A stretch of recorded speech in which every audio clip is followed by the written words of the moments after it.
சுவாமியே சரணமையப்பா. ஐயப்பா சரணம் சரணம், ஹரிஹர சுதனே சரணம் சரணம். ஐயப்பா சரணம் சரணம், ஹரிஹர சுதனே சரணம் சரணம். பம்பையின் பாலா சரணம் சரணம், பந்தளவேந்தே சரணம் சரணம். ஐயப்பா சரணம் சரணம், ஹரிஹர சுதனே சரணம் சரணம். ஹரிஹர சுதனே சரணம் சரணம். சுவாமியே சரணமையப்பா. ஓம் நமச்சிவாய. மேன்மைகள் சைவநீதி விளங்குக உலகமெல்லாம். நோயற்ற வாழ்வே குறைவற்ற செல்வம். அந்த நோய் நொடிகள் இல்லாத வாழ்வு இந்த உலக மக்கள் எல்லோரும் வாழ வேண்டும் என்று கலியுகத்தின் காந்தமல ஜோதியாகிய சபரிமலை சுவாமி ஐயப்பனுடைய திருவடிகளை சிறந்தாழ்த்தி டான் தமிழொலி ஓம் தொலைக்காட்சி நேயர்கள் அனைவருக்கும் சர்வதேச இந்து மத குருபீடம் அகில இலங்கை சபரிமலை ஸ்ரீ சாஸ்தாபுரத்தின் சார்பில் இனிய வணக்கங்களும் நல்லாசிகளும். என்றும் மங்களகரமான விஸ்வாவசு வருஷம் ஐப்பசி மாதம் 30ஆம் நாள் 16/11/2025 ஞாயிற்றுக்கிழமை. இன்றோடு ஐப்பசி மாதம் நிறைவு பெறுகிறது. நாளைய தினம் கார்த்திகை மாத பிறப்பு. இன்று மலர்ந்திருக்கின்ற இன்றைய பொழுதும் நம் எல்லோருடைய வாழ்விலும் எல்லா விதமான சிறப்புகளும் வெற்றிகளும் கிடைக்க வேண்டும் என்று இறைவனை பிரார்த்தித்து இஷ்ட தெய்வங்கள் குலதெய்வங்களை வழிபாடு செய்து பெற்றோர்கள் பெரியோர்கள் குருவானவர்கள் ஆசிரியர்களையும் வணங்கலுடைய அன்பையும் ஆசியும் பெறுகின்ற பொழுது எந்த நாளுமே நமக்கு நல்ல நாளாக அமையக்கூடியது. இன்று பானுவாரம் என்கின்ற ஞாயிற்றுக்கிழமை. நாம் அதிகாலையில் எழுந்து ஸ்நான அனுஷ்டானங்களை செய்து பிரத்யக்ஷ தெய்வமாகிய சூரிய பகவானை வழிபாடு செய்வதற்கு ஒரு சிறப்பு. நோய் நொடிகளை தீர்க்கக்கூடியது. எலும்புகளிலே நரம்புகளில் வருகின்ற நோய்களை விலகக்கூடிய சக்தி இந்த சூரியனுடைய கதிர்களுக்கு உண்டு. அதிகாலையிலே சூரிய நமஸ்காரம் செய்தால் இந்த எலும்பு சம்பந்தமான நரம்பு சம்பந்தமான இரத்த சம்பந்தமான நோய்கள் விலகும் என்பது ஐதீகம். இன்று ஐப்பசி மாதம் நிறைவு பெற்று நாளைய தினம் திங்கட்கிழமை 17/11/2025 கார்த்திகை மாத பிறப்பு. கார்த்திகை முதல் நாள். உலகெங்கும் வாழுகின்ற ஐயப்ப பக்தர்கள் சுவாமி ஐயப்பனை வேண்டி விரத முத்திர மாலை அணிந்து கொள்ளுவது அகில இலங்கை சபரிமலை ஸ்ரீ சாஸ்தாபுரத்தின் ஏற்பாட்டில் 44 ஆண்டுகளை கடந்து 45வது ஆண்டிலே காலடி எடுத்து வைக்கின்றதாகிய மகர ஜோதி பெருவிழா சிறப்பான முறையிலே நாளை அதிகாலை 5:30 மணி முதல் விநாயகர் வழிபாடு, புண்ணியாக வாஜனம், பிரத்யக்ஷ தெய்வமாகிய சூரிய பகவானை வழிபாடு செய்வது, மகா கணபதி ஹோமம், எல்லா விதமான விக்னங்களையும் விளக்குகின்ற கன்னிமூல மகா கணபதியை வேண்டி மகா கணபதி ஹோமம் நடைபெற்று மாலை அணிகின்ற ஐயப்ப பக்தர்களெல்லாம் மாதா பிதா குரு தெய்வம் என்கின்ற வகையிலே பெற்றோர்களை வணங்கி பாத பூஜை செய்து அவருடைய ஆசியை பெற்று குருவினுடைய ஆசியையும் பெற்று விரத முத்திர மாலை அணிந்து கொள்ளுவது. நாளைய தினம் இந்த விரத முத்திர மாலை அணிந்து கொள்வது. அந்த கருப்பு ஆடை அணிந்து கழுத்தில் விரத முத்திர மாலை அணிந்ததும் அவர்கள் சுவாமி என்று அழைக்கப்படுகின்ற ஒரு சிறப்போடு கூடிய விரதம். மனிதனை புனிதனாக்குகின்ற அதி உன்னதமான விரதம் இந்த ஐயப்பனுடைய விரதம். இந்த விரத அனுஷ்டானத்தில் ஈடுபடுகின்றவர்கள் காலை மாலை ஸ்நான அனுஷ்டானங்கள் செய்து ஐயப்பனுடைய கவசங்கள், ஐயப்பனுடைய பஜனைகள், வழிபாடுகளிலே கலந்து கொள்வதோடு சாந்தமாகவும் பண்போடும் நடந்து கொள்ள வேண்டும். காமம், குரோதம், லோபம், மோகம், மதமாச்சரியம் இவையெல்லாம் விலக்கி நல்ல உள்ளங்களோடு இறை பக்தியோடு இறைவனை சிந்தித்த வண்ணம் ஒருவரோடு ஒருவர் பேசுகின்ற பொழுது கூட சுவாமி சரணம் சொல்லி பேச்சை ஆரம்பிப்பதும் பேசி முடிந்ததும் சுவாமி சரணம் சொல்லுகின்ற ஒரு சிறப்போடும் கூடிய விரதமாகிய இந்த ஐயப்பனுடைய விரதம் நாளைய தினம் ஆரம்பமாக இருக்கின்றது. இந்த விரத பூஜை வழிபாடுகள் கொழும்பு 13 கமலா மோடி மண்டபத்திலே அமைந்திருக்கின்ற இந்த ஐயப்பனுடைய சன்னிதானம் சிறப்பாக தினமும் பூஜைகள், வழிபாடுகள், பஜனைகள், அபிஷேகங்களோடு சனிக்கிழமைகளிலே முதலாவது சனிக்கிழமை வருகின்ற சனிக்கிழமை 22/11/2025 அன்று சிறப்பான திரவிய அபிஷேகத்தோடு நவோத்தர சகஸ்ர மகா சங்காபிஷேகம் 1009 சங்குகளினாலே ஐயப்பனுடைய சங்காபிஷேகம் நடைபெற்று விசேஷ பஜனை, மலையாள பூஜை, அன்னதான பிரபுவாகிய ஐயப்பனுடைய அன்னதான பூஜை வழிபாடுகள் சிறப்பாக நடைபெற திருவள்ளுவர் கூட்டியிருக்கின்றன. இந்த பூஜை வழிபாடுகளும் அனைவரும் கலந்து இறையருளை பெற்று மண்ணில் நல்ல வண்ணம் வாழ டான் தமிழொலி ஓம் தொலைக்காட்சி நேயர்கள் அனைவருக்கும் சர்வதேச இந்து மத குருபீடம் அகில இலங்கை சபரிமலை ஸ்ரீ சாஸ்தாபீடத்தின் சார்பில் நல்ல ஆசிகளை கூறிக்கொள்வதில் மனமகிழ்வு கொள்கிறோம். சர்வே ஜனாக சுகினோ பவந்து சமஸ்த சன் மங்களானி சந்து சுபம்.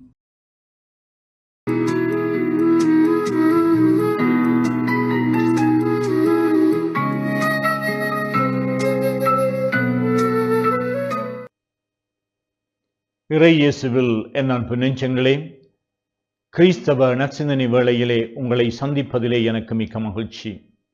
ஆண்டவர் இயேசுவின் அன்பும் அருளும் உங்கள் அனைவரோடும் இருப்பதாக. வேண்டுகின்ற பொழுது, மன்றாடுகின்ற பொழுது மனம் தளராமல் மன்றாடுங்கள் என்று இயேசு தம்முடைய சீடர்களுக்கு கற்றுக் கொடுக்கின்றார். எந்த சமயத்தை சார்ந்திருந்தாலும் கடவுள் என்கின்ற ஒரு நம்பிக்கை, ஒரு எண்ணம், இந்த கடவுள் எங்களுடைய வாழ்க்கையிலே தலையிட்டு எங்களை வழிநடத்துவார், வெற்றிகளை தருவார், ஆசீர்வதிப்பார். எங்களுடைய வாழ்க்கையில் கடவுள் வேண்டும் என்று ஏராளமான மக்களாகிய நாம் நம்புகின்றோம். இருப்பினும் இந்த கடவுளுடைய அருளும் ஆசீர்களும் வழிநடத்துதல்களும் எங்களை தொடர்ந்து வருகின்றதுவா என்று நாங்கள் பல தடவைகளிலே சந்தேகப்படுகின்றோம். நாங்கள் மன்றாடுகின்றோம், ஆலயத்திற்கு சென்று மன்றாடுகின்றோம், புனிதர்களுடைய பரிந்துரைகளை நாடி மன்றாடுகின்றோம், நாங்கள் வழிபாடுகளிலே கலந்து கொள்கின்றோம், நாங்கள் பல திருத்தலங்களுக்கு சென்று மன்றாடுகின்றோம், நேர்த்தி வைத்து மன்றாடுகின்றோம், கண்ணீர் சிந்தி மன்றாடுகின்றோம், தொடர்ந்தும் மன்றாடுகின்றோம். இப்படிப்பட்ட மன்றாட்டங்கள் சில வேளைகளிலே எங்களுக்கு கிடைக்கவில்லையே என்று நாங்கள் ஏமாந்து போகின்றோம். இதனால் எங்களுடைய வாழ்க்கை அவநம்பிக்கை கொள்ளுகின்றது, கடவுளிலே சந்தேகம் கொள்ளுகின்றவர்களாக மாறுகின்றோம். அதனால் இயேசு ஒரு அழகான உவமையை சொல்லுகின்றார். கைம்பெண் ஒருத்தி தனக்கு நீதி வழங்க வேண்டும் என்று நடுவரை நாடுகின்றார். ஆனால் இந்த நடுவர் எப்பொழுதும் காலம் தாழ்த்தி தன்னுடைய அந்த தீர்ப்பை அசட்டை செய்து கொண்டு வந்தார்.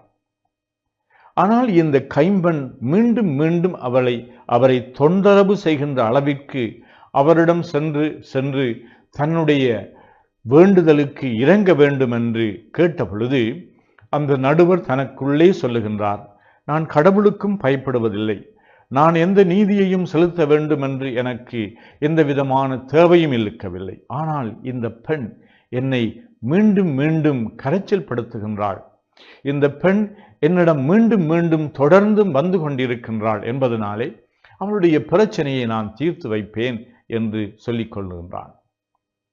ஆனால் கடவுள் எங்களை அன்பு செய்கின்றவர், எம்மீது இரக்கம் கொள்ளுகின்றவர், எம்மிலே கரிசனையும் அக்கறையும் கொள்ளுகின்றவர், எங்களோடு உடன் இருக்க விரும்புகின்றவர், எங்களோடு பயணிக்கின்ற இந்த கடவுள் வல்ல தேவன், கருணையின் வடிவாக இருக்கின்ற தேவன் நிச்சயமாக எங்களுடைய மன்றாட்டங்களுக்கு செவி சாய்ப்பார். இந்த மன்றாடுகின்ற பொழுது உமது சித்தம் ஆகட்டும் என்று மன்றாடுவதற்கு இயேசு கற்றுக் கொடுக்கின்றார். அவருடைய வாழ்விலும் சுமைகளை, துன்பங்களை எதிர்கொள்ள முடியாமல் கலங்கி நிற்கின்ற பொழுதும் என்னால் முடியாதது என்று சொல்லி அவர் உணர்ந்தாலும், உள்ளத்தின் ஆழத்திலே அவர் தன்னுடைய மனித பலவீனத்தை உணர்ந்தாலும் உமது சித்தம் ஆகட்டும் என்று மன்றாடினார். அழகான மன்றாட்டு, அழகான மனநிலை, அழகான அணுகுமுறை, அழகான உறவு பந்தமாகும். எனவே கடவுளுடைய சித்தம் என்னிலே நிறைவேறுவதற்கு நான் தடையாக இருக்கக்கூடாது, நான் அந்த சித்தத்தை நிறைவேற்றுவதற்கு ஒத்துழைப்பு வழங்குவேன் என்ற அந்த திறந்த மனநிலையோடு மன்றாடுகின்ற பொழுது எங்களுடைய மன்றாட்டங்கள் எல்லாம் இறைவனுடைய சன்னிதானத்திலே ஏற்றுக்கொள்ளப்படும். அத்தகைய உங்களுடைய மன்றாட்டங்கள் அனைத்திற்கும் இறைவன் தம்முடைய சித்தப்படி செவி சாய்க்க வேண்டும் என்று உங்கள் அனைவருக்காகவும் மன்றாடி நிற்கின்றேன். ஆமேன்.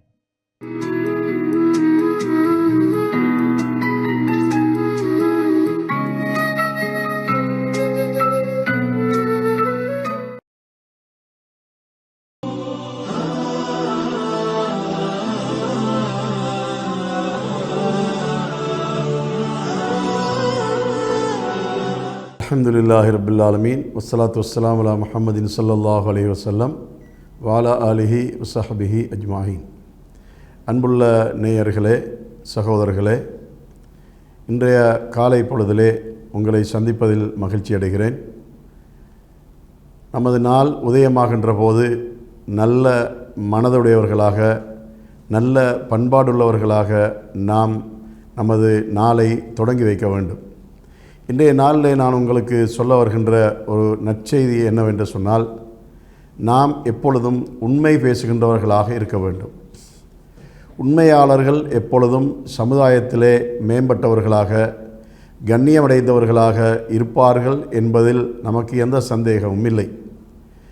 எல்லா சமயங்களும் உண்மை பேசுதல் என்பதை வலியுறுத்துகின்றனவாக இருக்கின்றன என்பது நம்மெல்லோருக்கும் தெரியும். அந்த வகையிலே இஸ்லாத்தை பற்றி எடுத்துச் சொல்வதானால், நமது நபிகள் நாயகம் ஸல்லல்லாஹு அலைஹி வஸல்லம் அவர்கள் சொல்லியிருக்கின்றார்கள், உமக்கு பாதகம் ஏற்பட்டாலும் கூட நீ உண்மையே உரைக்க வேண்டும் என்று சொல்லியிருக்கின்றார்கள். அந்த வகையிலே அவர்களால் பயிற்சி அளிக்கப்பட்ட தோழர்கள் அனைவரும் உண்மை பேசுகின்றவர்களாக இருந்தார்கள் என்று வரலாறு நமக்கு சொல்கின்றது. அது மாத்திரமல்ல, உண்மை பேசியதால் அந்த சமுதாயத்தில் ஏற்பட்ட மிகப்பெரிய மாற்றங்களை எல்லாம் நாம் வரலாறுகளிலே காணக்கூடியவர்களாக இருந்து கொண்டிருக்கின்றோம். திருமறை குர்ஆனும் கூட வக்கூனு மஅஸ் சாதிகீன், நீங்கள் உண்மையாளர்களோடு இருங்கள் என்று சொல்லுகின்றது. அதனால் நமது பிள்ளைகளை நாம் சிறு பருவத்திலிருந்து வளர்த்திருக்கும் போது, பயிற்சி கொடுக்கின்ற போது, அவர்கள் உண்மை உரைக்கின்றவர்களாக இருக்கக்கூடியவர்களாகவே அவர்களுக்கு நாம் பயிற்சி கொடுக்க வேண்டும். நாம் எந்த காரணம் கொண்டும் நமது பிள்ளைகள் உண்மைக்கு மாறான இந்த செய்திகளையும் பேசுகின்றவர்களாக இருக்கக்கூடாது. அதனால் சமுதாயத்திலே உயர்வும் கண்ணியமும் மேம்பாடும் நமக்கு உண்மை பேசுதலை கொண்டு ஏற்படுகின்றது என்பதை நாம் நம்பிக்கை கொள்ள வேண்டும். உண்மை பேசுவதால் சமுதாயத்திலே அமைதியும் சமாதானமும் நல்லுறவும் ஏற்படும் என்பதில் எந்தவிதமான சந்தேகமும் இல்லை. அத்தகைய சமுதாயத்தவர்களாக நம் அனைவரையும் வல்ல இறைவன் ஆக்கி அருள்வானாக. வ ஆகிர் தஅவானா அனில் ஹம்துலில்லாஹி ரப்பில் ஆலமீன்.